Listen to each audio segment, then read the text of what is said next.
अस्सलाम वालेकुम रहमतुल्लाह।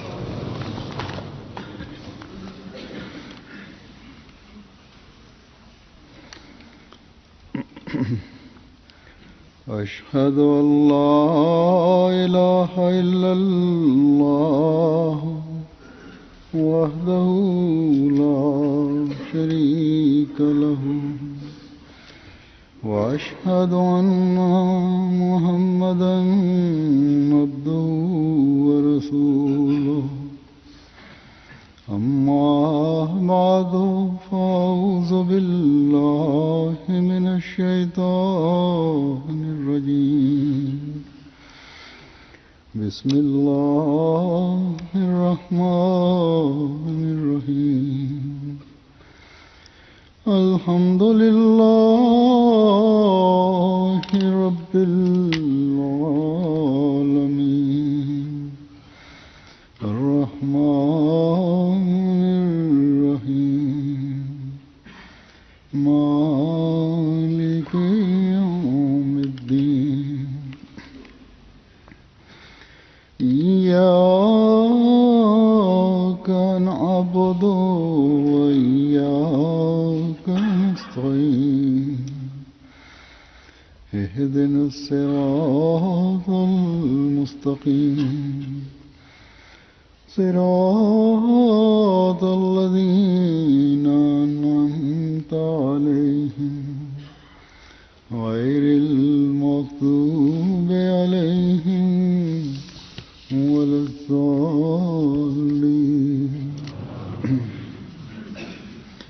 अल्लाहु ला इलाहा इल्ला हु अल हय्युल क़य्यूम ला ताख़ुज़ुहु सिनतुन वला नौम लहू मा फ़िस समावाति व मा फ़िल अर्ज़। मन ज़ल्लज़ी यशफ़अु इंदहु इल्ला बिइज़्निहि यअलमु मा बैना अयदीहिम व मा ख़ल्फ़हुम वला युहीतूना बिशैइन मिन इल्मिही इल्ला बिमा शाअ। वसिअ कुर्सियुहु अस्समावाति वल अर्ज़ वला यऊदुहु हिफ़्ज़ुहुमा वहुवल अलियुल अज़ीम।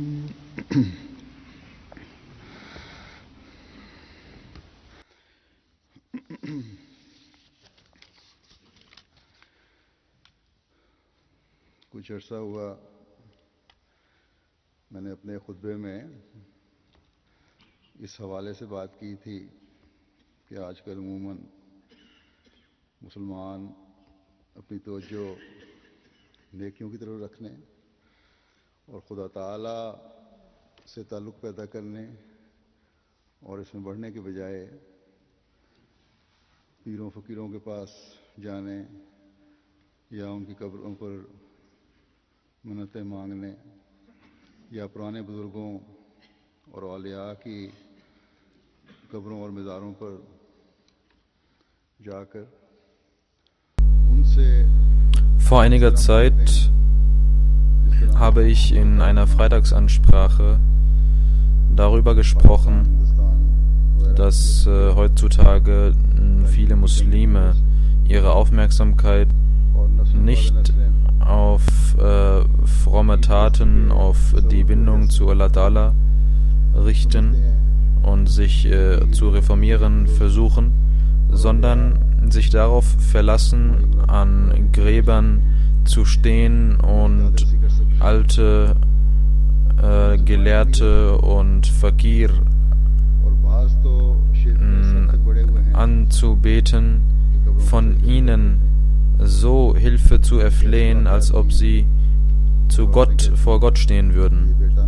In Pakistan, Indien gibt es eine große Anzahl von Muslimen, die aufgrund ihrer geringen Bildung seit Generationen Pirs und ihre großen Anbeten sie anrufen und sie denken, dass diese Leute ihnen helfen könnten oder ihre Wünsche erfüllen könnten. Deswegen gibt es viele Muslime, die diesen Götzendienst praktizieren. Es gibt sogar Leute, Muslime, die sich vor Gräbern niederwerfen. Es gibt Frauen, die sagen, nicht Allah hat uns unsere Kinder gegeben, sondern jener großer Meister, Fakir. Die Muslime sollten gemäß ihrer Lehre jene Menschen sein, welche die Fahne der Einzigartigkeit Gottes hochhalten. Aber es ist eine Schande, dass auch diese Menschen, die Repräsentanten des einzigen Gottes sind, sich in Götzendienst befinden und weniger Muslime sind und mehr Götzendiener sind.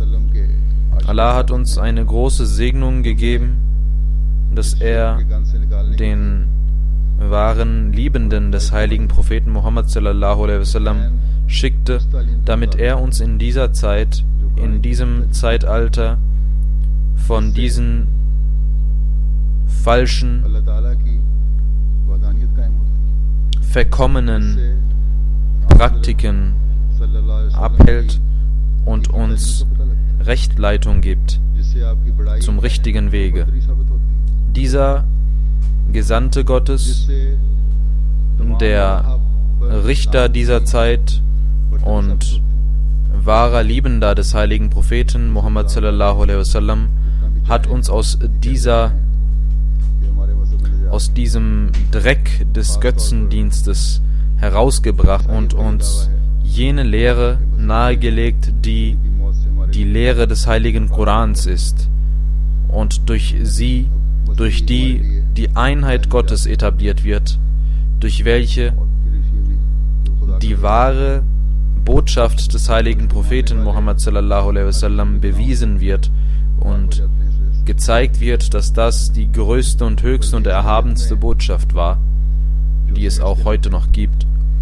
Und mit dieser Lehre wird bezeugt, dass auch heute diese Religion die einzige und wahre zur Erlangung von Erlösung ist. Vor allem im Christentum gibt es den Grundsatz, dass Jesus für uns starb und uns so erlöste, weil er der Sohn Gottes ist, und deswegen sind wir rein von jeglicher Art von Sünden. Es gibt Heilige im Christentum, die selig gesprochen werden und durch sie man Erlösung erlangen kann. Genauso hat in den letzten Tagen wurde der Zweite selig gesprochen. Man hat gesagt, dass er Wunder bewirkt hatte, deswegen diesen Rang der Seligsprechung erlangt hat. Durch ihn kann man nun Gott anflehen. Und er sitzt im Paradies und ist für diese Aufgabe zuständig. Das ist die Lehre des Christentums und diese wird auch befolgt. Sie haben das Recht, das zu denken. Sie sollen es denken. Aber Tatsache ist, dass ihre Lehre heute ein vollkommener Gegensatz zur Lehre von Jesus ﷺ ist. Heute ist diese Lehre eine Manifestation des Götzendienstes. Doch diese Lehre hat auch der verheißene Messias ﷺ Recht geleitet, indem er uns über die falschen und verkommenen Traditionen des Christentums aufgeklärt hat. Ich möchte ein Zitat des verheißenen Messias a.s. vorlegen. Der verheißene Messias a.s. sagt: So seid euch bewusst, Jesus hat niemals gesagt, dass er Gott sei. Jesus hat niemals etwas gesagt, was ihn größer macht als jemanden, der erlösen kann. Doch das ist die Aufgabe eines jeden Propheten. Auch Moses hatte diese Eigenschaft gehabt und bewahrte oft die Bani Israel, die Kinder Israels, vor der Qual des Feuers. Und ich bin auch ein Prophet und meine Befolger wissen, dass durch meine Seligsprechung auch viele Menschen ihren Weg fanden. Deswegen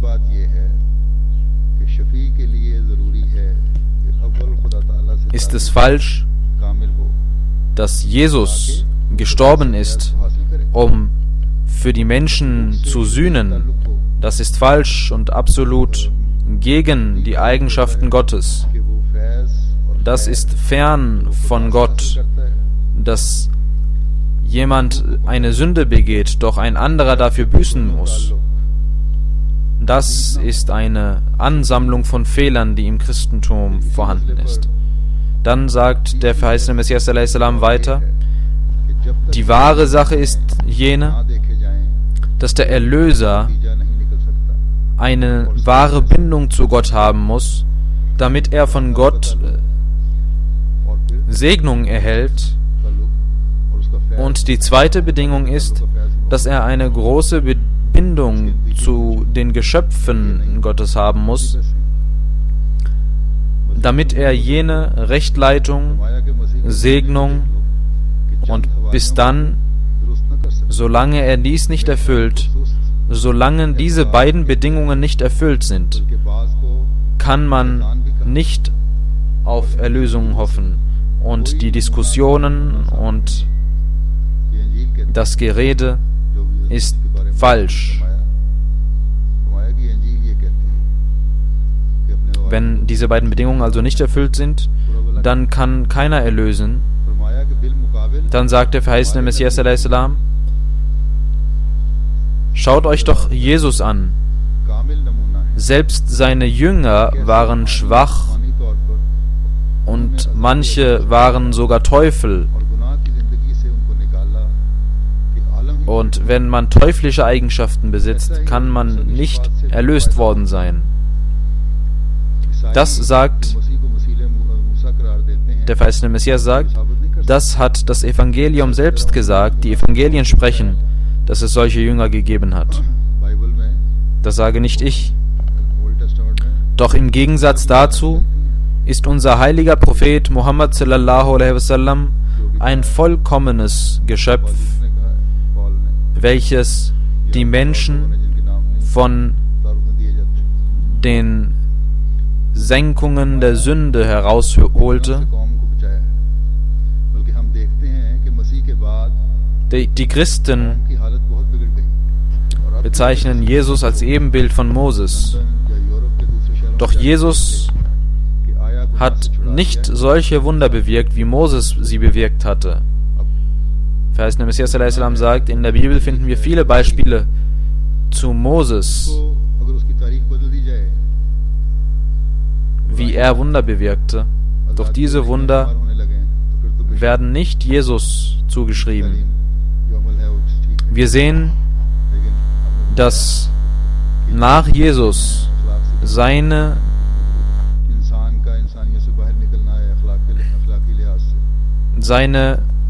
Gefolgsleute nicht derart reinigen konnte. Schaut euch die Christen heute an, ob sie der Lehre Jesu folgen oder nicht.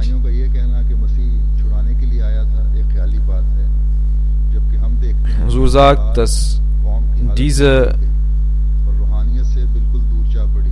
unmoralischen Eigenschaften, die die Menschen heute besitzen, nichts mit der ursprünglichen Lehre zu tun haben.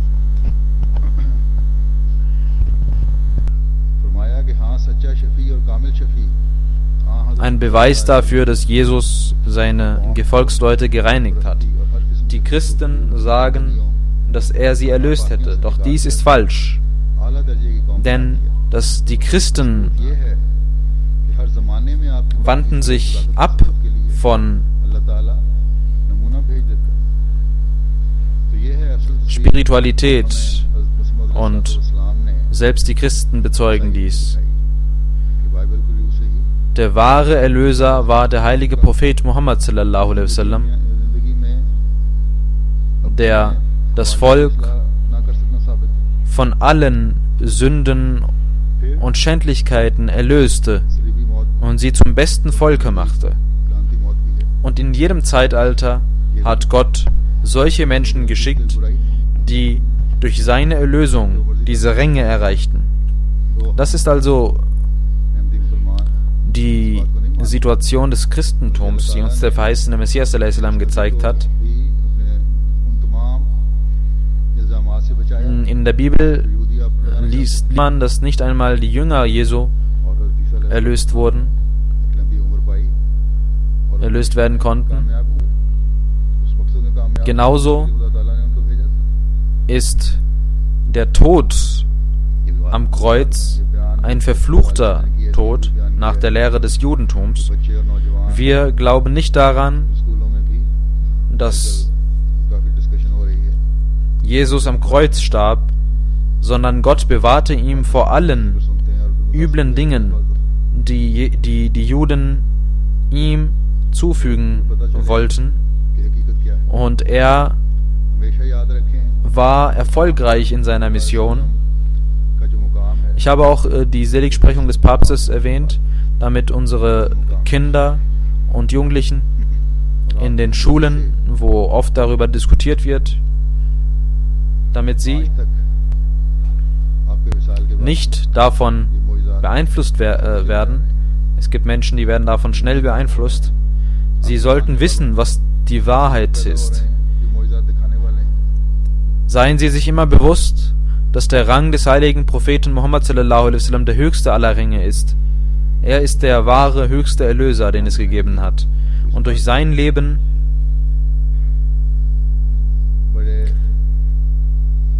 gibt es Wunder, die auch nach seinem Tode immer und immerfort bestehen bleiben und neue Wunder bewirken.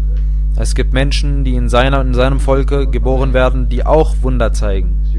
Und dies geschieht auch heute noch. Wir Ahmadis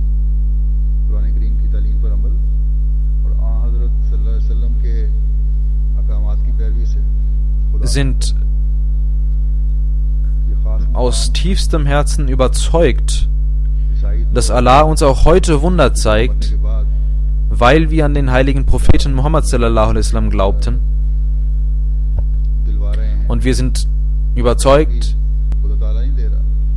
dass die Befolgung des heiligen Korans und die Befolgung der Praxis des heiligen Propheten Muhammad sallallahu alaihi wasallam zu Gott führt.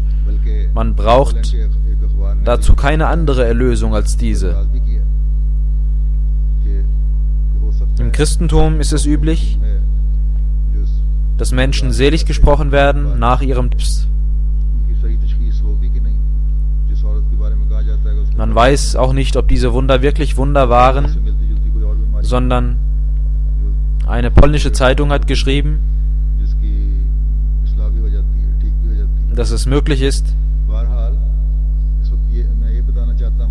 dass es ein Komitee von Ärzten gibt, das über diese Wunder entscheidet, ob es diese gegeben hat oder nicht. Es gibt keine Recherche. Man weiß nicht, was dahinter steckt. Es können Krankheiten sein, die von selbst geheilt werden. Jedenfalls möchte ich hier sagen, dass was die wahre Bedeutung von Erlösung im Islam ist. Was bedeutet Fürbitte oder Erlösung? Es gibt viele Verse im Heiligen Koran darüber. Der verheißene Messias a.s.w. hat uns verschiedene Verse aufgezeigt und diese erläutert, was die Bedeutung von Fürbitte und Erlösung ist.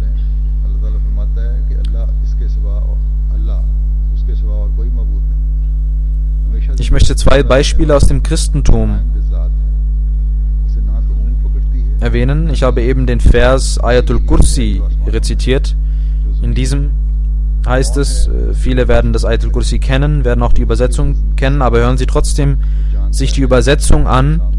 Allah sagt: Allah, es gibt keinen Gott außer ihm, dem Lebendigen, dem aus sich selbst Seienden und Allerhaltenden. Schlummer ergreift ihn nicht, noch Schlaf. Sein ist, was in den Himmeln und was auf Erden ist. Wer ist es, der bei ihm fürbitten will? Es sei denn mit seiner Erlaubnis. Er weiß, was vor ihnen ist und was hinter ihnen. Und sie begreifen nichts von seinem Wissen, außer was ihm gefällt. Sein Thron umfasst die Himmel und die Erde, und ihre Erhaltung beschwert ihn nicht, und er ist der Erhabene, der Große. Über diesen Vers sagte der heilige Prophet Muhammad sallallahu alaihi wasallam: In diesem Vers finden wir die Beschreibung von einigen Eigenschaften Gottes. Es gibt eine andere Überlieferung, in der es heißt, der heilige Prophet Muhammad sallallahu alaihi wasallam sagte, es gibt 4 Verse in der Suratul Baqarah, wenn man diese rezitiert, verschwindet Satan aus dem Hause. Wenn man diese Verse rezitiert und sie befolgt, verschwindet der Teufel. In diesen Versen hat Allah besondere Segnungen gelegt,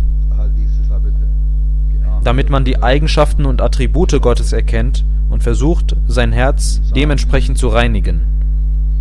Diese Taten sind es, mit denen die Segnungen Gottes verbunden sind und über die Gott sagt, der heilige Prophet Muhammad sallallahu alaihi wasallam fungiert als Erlöser dieser Menschen und als Fürbitter. Es gibt Schwächen, die menschlich sind, doch durch diese Fürbitte geschieht es, dass Allah diese Schwächen beseitigt oder sie vergibt. Doch wenn man nicht an Allah glaubt, keine Überzeugung hat, wenn man die Gebote nicht mit ihren Bedingungen verrichtet, wenn man die Gebote Allahs nicht beachtet, dann bringen Gelehrte, Pirs und Gräber nichts und man kann. Das ist eine Form des Schirks, des Götzendienstes, dass man sich auf die von Bir, Fakir, von Gelehrten, von Toten konzentriert. Es gibt Schirk, Götzendienst im Christentum, und es gibt diesen Götzendienst auch unter den heutigen Muslimen.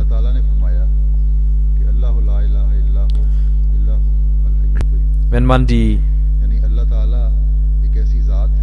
Interpretation dieser Verse des verheißenen Messias al-Islam sieht, dann schreibt der verheißene Messias über diesen Vers: Allah, es gibt keinen Gott außer ihm.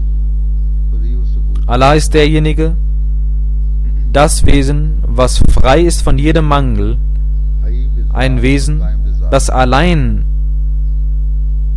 das Recht hat, angebetet zu werden. Seine Existenz ist ein Beweis für sich, denn er ist der Lebendige und er ist aus sich selbst und wird dies bleiben.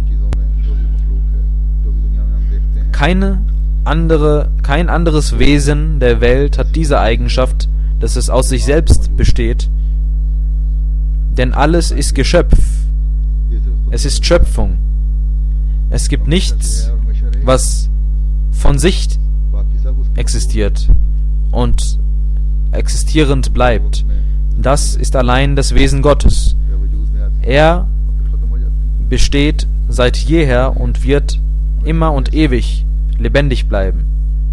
Alle anderen Geschöpfe और कायम नहीं रह सकता, werden geschaffen अपने दुआएं क्या सुननी, und sterben. कबूलियत क्या करनी है, Sie sind nicht von ewiger Natur. और किसी को औलाद क्या देनी है। Sie haben ein beschränktes Leben. बस अल्लाह ही एक Wie kann etwas oder jemand, der ein beschränktes Leben hat, जो Gebete erhören oder jemanden हमेशा से है। jemanden Kinder schenken? इस आयत में Allah ist das Wesen, das alleinige Wesen, das alle Kräfte in sich vereinigt. अल्लाह ही तुम्हारा, Er ist इसके अलावा das Wesen, das इसलिए ज़ाहिरी शेर seit jeher existiert und immer und ewig bleiben wird. एक से बची। Das ist die Interpretation des ersten Teils dieses Verses. Allah ist euer anbetungswürdiger Gott. ये भी सिर्फ Er ist frei von jeglichem Mangel. So hütet euch vor jeder Art von Götzendienst. उसकी हर वक्त अपनी मखलूक पर नजर है Er और besitzt die Eigenschaft, जो निजाम dass er nicht müde wird, dass kein Schlummer ihn ergreift, dass er keinen Schlaf braucht. हमारे पीर फकीर थक जाते हैं, बल्कि अक्सर Er आजकल क्या है, wird nicht müde गद्दी नशीन पीर बने हुए हैं, von वो तो seinen Aufgaben, und seine Aufgaben umfassen das ganze Universum. सिर्फ खाना पीना याशा करना और पुरखोरी करना और सोए रहना उनका काम। Es gibt फिर इस आयत में Birs, die ihre, को बयान किया गया है, वो deren Aufgabe es nur ist, इफ़ात zu essen, zu trinken, zu schlafen und in Luxus zu leben. Und sie bezeichnen sich als Fürbitter für andere. किसी किस्म का शिफात, Aber das ist das Konzept der Erlösung, das der Islam präsentiert hat. लेकिन इन पीरों फकीरों को हक नहीं दिया अल्लाह ताला ने Ich habe in einer कि वे इज़्ज़त der letzten Ansprachen auch darüber geredet und jemand hat mir gesagt, आज कौन ये दावा कर सकता dass sie quasi das Konzept der Erlösung abgeschafft hätten. है Das ist falsch. Es gibt Erlösung, aber diese Erlösung kommt allein von Gott कि नहीं कह सकते und nicht von Menschen. इसके उस पर पूरा अमल करने वाले भी Wer kann das behaupten, dass er der wahre Erlöser ist? बात का इज़्ज़त रखते हैं, जिन्होंने मसीह मौद अलैहिस्सलाम को नहीं माना, वो तो अल्लाह ताला के हुक्म से वैसे ही बाहर Denn Allah ist der wahre Erlöser जो अहमदी हैं, und er नहीं tut, बड़े बुजुर्ग हो कोई, was er für richtig hält. लेकिन Wie können Menschen, बात के उनका दावा die an seinen Messias nicht glauben, तो उस मसीह मौद अलैहिस्सलाम von sich behaupten, dass sie तो खुद अपना Erlöser seien? एक वाक़या बयान फरमाया आपने कि हज़रत नवाब मोहम्मद अली खान साहब Der verheißene Messias wassalam, बीमार हो गए, selbst उन्होंने दुआ की दरख्वास्त sagt, तो उस मसीह मौद अलैहिस्सलाम ने Hazrat Nawab Muhammad Ali Khan Sahib, Mohammad अली खान साहब की कुर्बानियों को sein Sohn wurde einmal krank und er bat den verheißenen Messias um Gebet. सेहत की Der verheißene Messias जवाब मिला, sah, सेहत नहीं हो सकती, dass Nawab Muhammad Ali Khan Sahib sehr frommer Mensch war. कि दुआ नहीं तो मैं Er शिफा betete für seinen Sohn und bekam die Antwort, nein, er wird keine Gesundheit bekommen. जवाब मिला, Der verheißene Messias sagte, तुम कौन होते बगैर इज़्ज़त के शिफा, wenn कितने में काम पे रह गया इस बात, du mein Gebet nicht erhören möchtest, o Gott, और थोड़ी देर के बाद ही फिर dann अल्लाह ने möchte ich हालत देखी, eine Fürbitte für ihn einlegen. Daraufhin bekam er die Antwort, Majaz wer bist du, कि तुझे इजाज़त दी जाती है, dass du fürbittest, और फिर उसकी दुआ की उन्होंने, और अल्लाह ताला ohne die Erlaubnis Gottes? वो अपने बेटे हज़रत नवाब मोहम्मद अली खान साहब के बड़ा लंबा अर्सा Das heißt, ohne Erlaubnis von Gott kann keiner Fürbitte machen. Daraufhin betete der verheißene Messias und bekam die Offenbarung, इज़्ज़त होगा, dir तब ward आप शिफात करेंगे, die Erlaubnis gegeben, तो उसका ये किस्सा है, so kannst du fürbitten. और फिर एक Daraufhin बात है, wurde der Sohn von Nawab Muhammad Ali Khan Sahib gesund. Ziyad bin Abi Ziyad Man lernt also, dass nur mit der Erlaubnis Gottes es möglich ist, für jemanden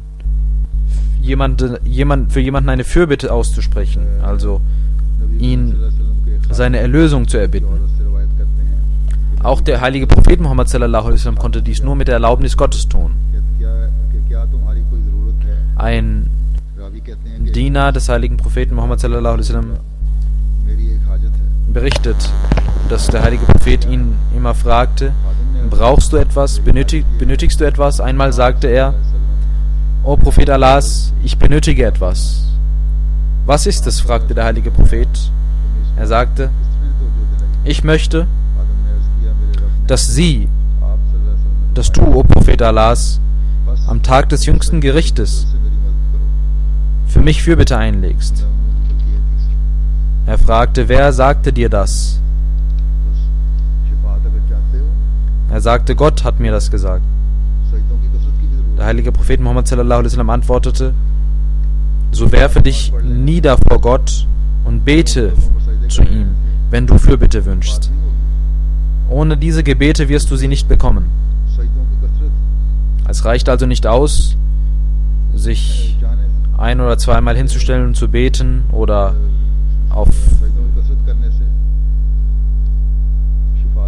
sich vor den Gräbern zu setzen, sondern Fürbitte und Erlösung bekommt man nur, indem man sich vor Gott niederwirft, und zwar aufrichtig und nur für Gott, ihn als die Quelle aller Kräfte ansieht und ihn anbetet. Indem man überzeugt davon ist, dass Gott derjenige ist, der alle Kräfte besitzt und der die Kraft besitzt, uns alles zu geben. In einem Hadith heißt es, Hazrat Abu Huraira radhiyallahu ta'ala anhu berichtet,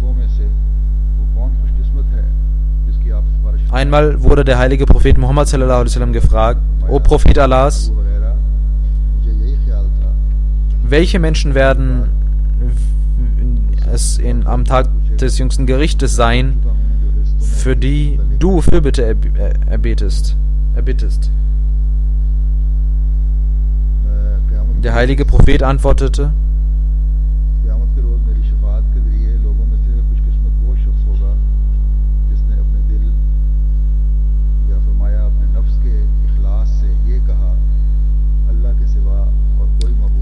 der Glückliche unter den Menschen am Tag des jüngsten Gerichts wird derjenige sein, der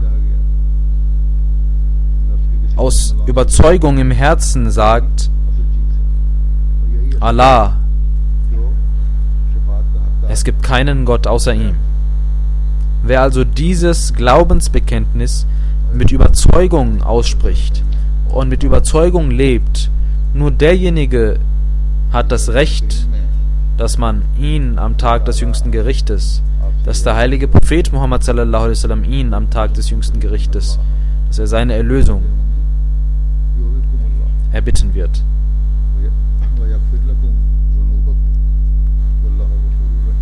Allah sagt im heiligen Koran, sprich,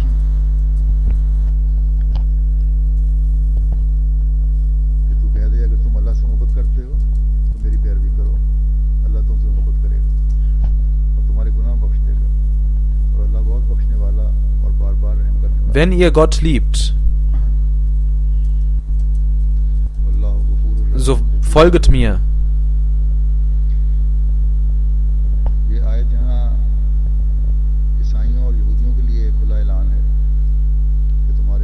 Denn Allah ist der Vergebende.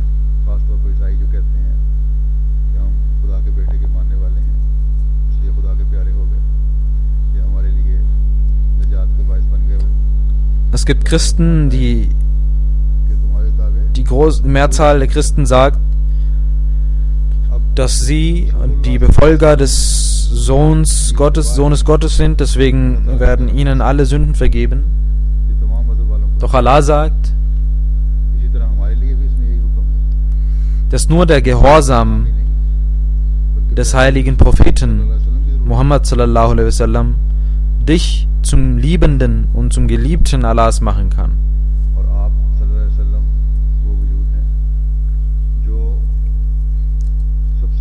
Es reicht also nicht aus, Allah zu lieben, denn Allah sagt, liebt ihr Allah, so folget mir, also dem heiligen Propheten Muhammad sallallahu alaihi wasallam. Dann wird Allah euch lieben und euch eure Fehler verzeihen, denn Allah ist allverzeihend barmherzig.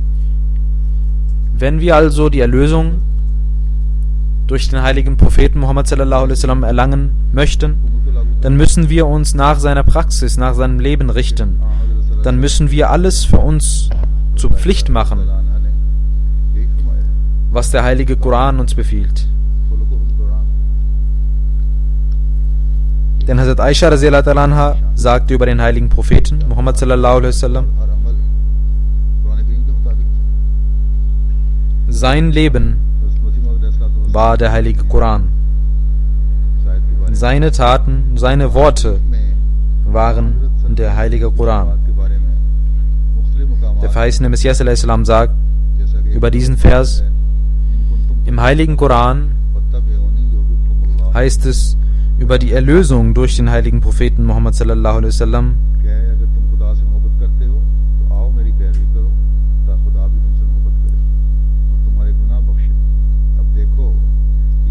Sprich, liebt ihr Allah, so folget mir. Dann wird Allah euch lieben und euch eure Fehler verzeihen. Schaut, wie dieser Vers uns sagt, dass wir uns an den heiligen Propheten sallallahu alaihi wasallam zu richten haben.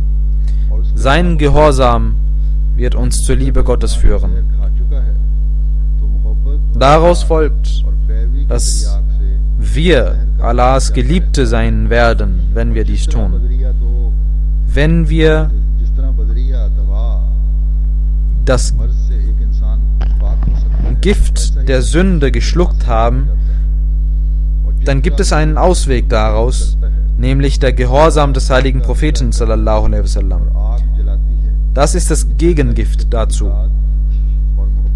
Genauso wie das Licht die Dunkelheit beseitigt und das Gegengift das Gift beseitigt. Genauso schaffen wir es durch Liebe und Gehorsam, unsere Sünden zu beseitigen. Jeder Muslim muss diese Liebe und dieses Gefühl der Gehorsamkeit mit sich bringen gegenüber dem heiligen Propheten Muhammad sallallahu alaihi wasallam. So wird er sich zum Volk des heiligen Propheten zählen können.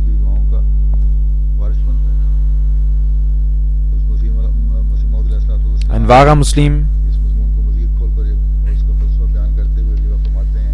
wird zum Erbe der Gebete des heiligen Propheten Muhammad sallallahu alaihi wasallam, wenn er dies tut. Der verheißene Messias alaihi salam sagt darüber weiter: Denket nicht, dass es keine Erlösung gibt. Es ist Bestandteil unseres Glaubens, dass es Erlösung gibt.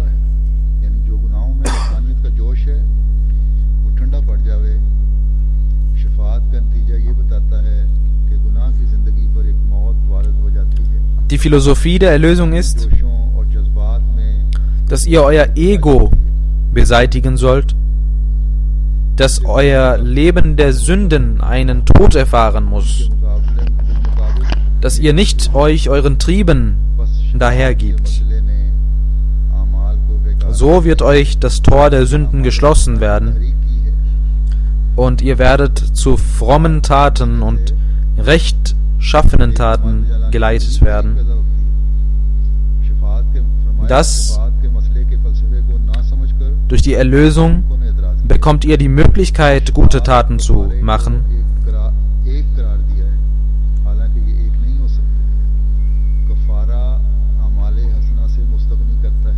Das ist die wahre Philosophie der Erlösung, und wer dies nicht versteht, der wirft uns vor, dass wir nicht an Erlösung glauben würden. Es gibt aber keine Sühne in dem Sinne, dass jemand für die Sünden anderer büßen muss.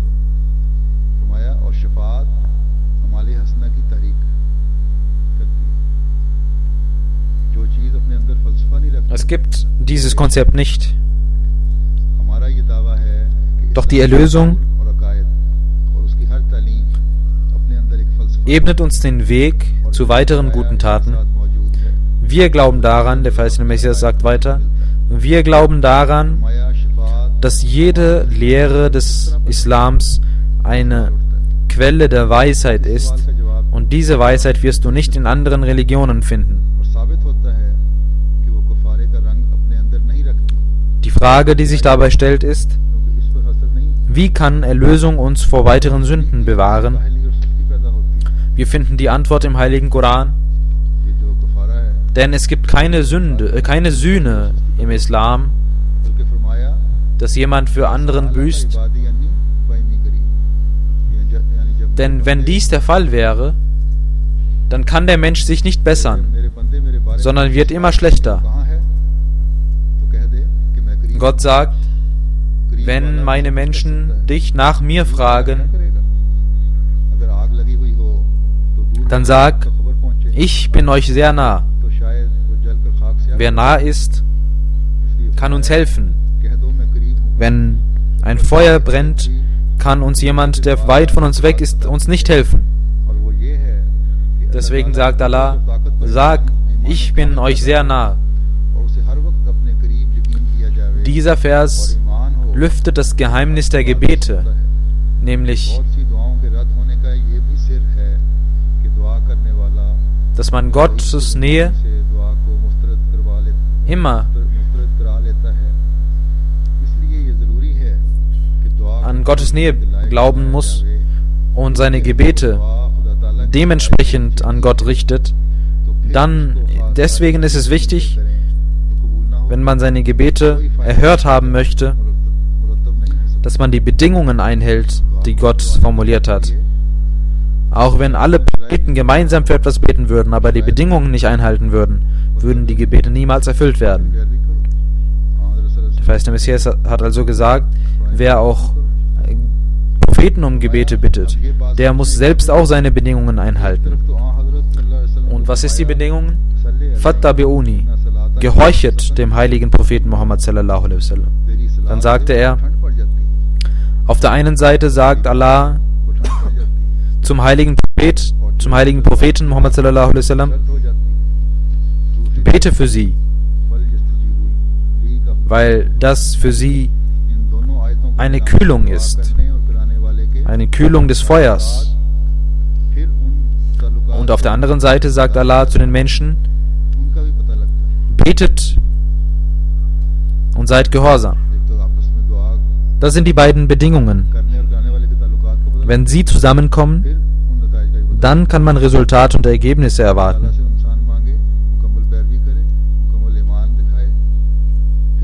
Man muss eine Bindung haben zu demjenigen, den man um Gebet, um Dua bittet.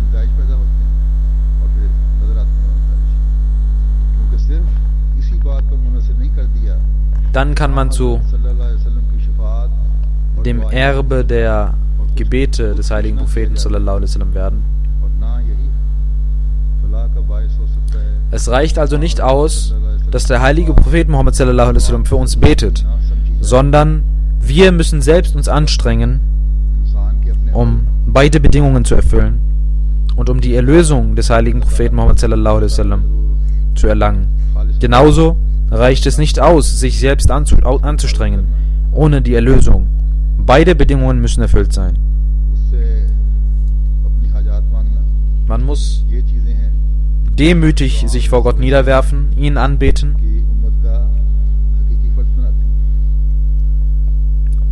von ihm jegliche Bedürfnisse verlangen. Das wird uns zu wahren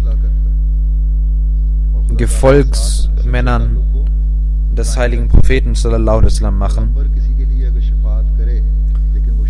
Nur derjenige kann von Gebeten profitieren, der selbst versucht, sich zu ändern. Wenn ein Prophet für jemanden betet, doch dieser sich nicht reformiert und sich von den Schleiern der Finsternis nicht befreit, kann er nicht Erlösung erlangen.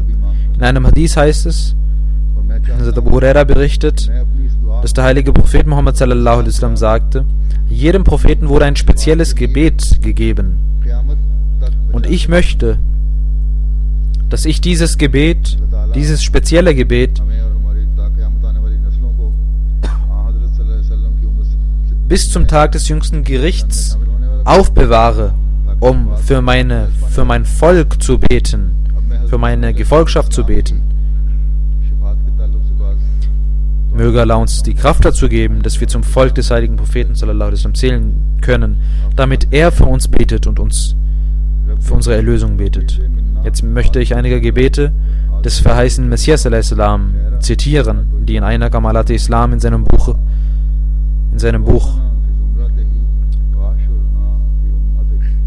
aufgeführt sind.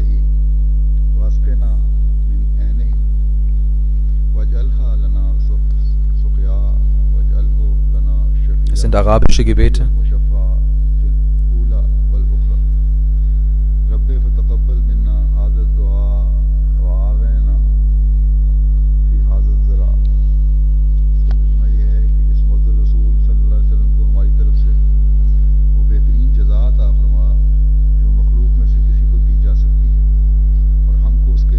Die Übersetzung lautet: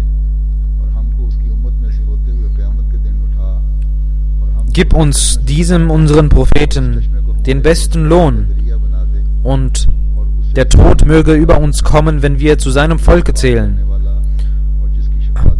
Schenke uns Wasser von seiner Quelle und bewässere uns damit, und mache uns zu denjenigen, für denen dieser Prophet um Erlösung bittet. O unser Herr, höre unsere Gebete und gib uns Platz bei dir. Dann gibt es ein anderes Gebet, der verheißene Messias al-Islam sagt: O Allah, gib uns Segnung und sende Segnungen auf denjenigen, auf dessen Erlösung wir hoffen. Er ist der Erlöser der Menschheit. Nur der heilige Prophet Muhammad sallallahu alaihi wasallam ist der Erlöser der Menschheit. Dann sagt der verheißene Messias al-Islam weiter: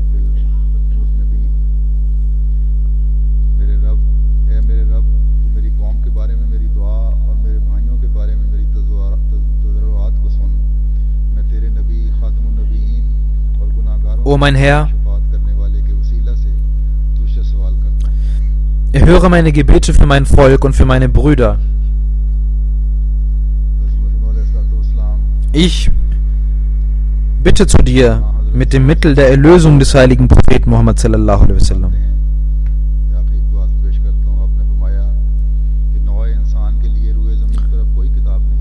Über die Stellung und den Rang des heiligen Propheten Muhammad sallallahu alaihi wasallam sagt der verheißene Messias al-Islam, das ist ein Zitat, er sagte: Auf der ganzen Welt gibt es nun kein Buch für die Erlösung außer den Koran, und keinen Menschen gibt es, der die Söhne Adams erlösen könnte, außer dem heiligen Propheten Muhammad sallallahu alaihi wasallam.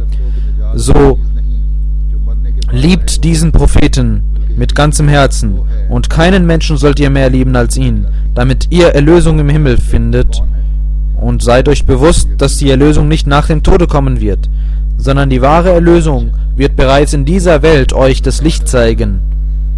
Wer ist derjenige, der erlöst ist? Jener, der die Überzeugung besitzt, dass Allah wahrhaftig ist und der heilige Prophet Muhammad sallallahu alaihi wasallam der Erlöser, das Mittel zur Erlösung ist. Und es gibt keinen Propheten, der ihm gleicht, und kein Buch, das dem heiligen Koran gleicht. Und für keinen Menschen hat Allah es gewünscht, dass er für ewig lebt, außer dieser heilige Prophet Muhammad sallallahu alaihi wasallam, der ewig leben wird. Er hat uns diese Gemeinde geschenkt, damit die Gefolgschaft des heiligen Propheten bis zum Tag des jüngsten Gerichts lebendig bleibt. Er hat den verheißenen Messias geschickt. Der verheißene Messias sagt, er hat den verheißenen Messias geschickt, damit diese Welt bewahrt werde, damit diese Welt nicht untergeht, bevor der heilige Prophet Muhammad sallallahu alaihi wasallam diese Welt besiegt. Der Einzige, also der ewig bleiben wird, ist das Wesen des heiligen Propheten Muhammad sallallahu alaihi wasallam. Und durch seine Segnung und seine Erkenntnis wurde der verheißene Messias al-Islam hier auf dieser Welt geschickt. Möge Allah Ta'ala uns die Möglichkeit geben, diese Bindung zu festigen,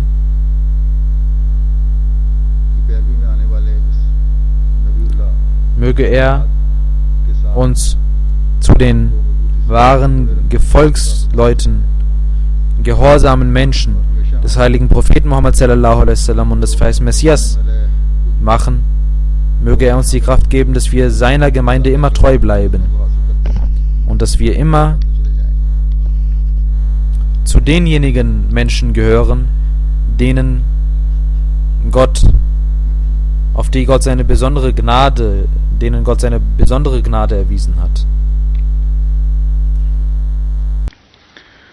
Alhamdulillah, nahmaduhu wa nasta'inuhu wa nastaghfiruhu wa nu'minu bihi wa natawakkalu alayhi wa na'udhu billahi min shururi anfusina wa min sayyiati a'malina.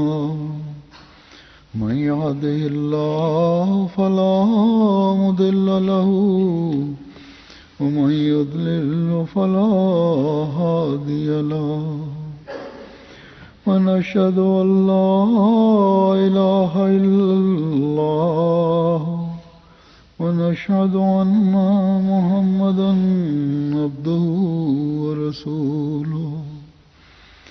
عباد الله رحمكم الله إن الله يأمر بالعدل والإحسان وإيتاء ذي القربى وينهى عن الفحشاء والمنكر والبغي يعظكم لعلكم تذكرون. اذكروا الله يذكركم وادعوه يستجب لكم ولذكر الله أكبر.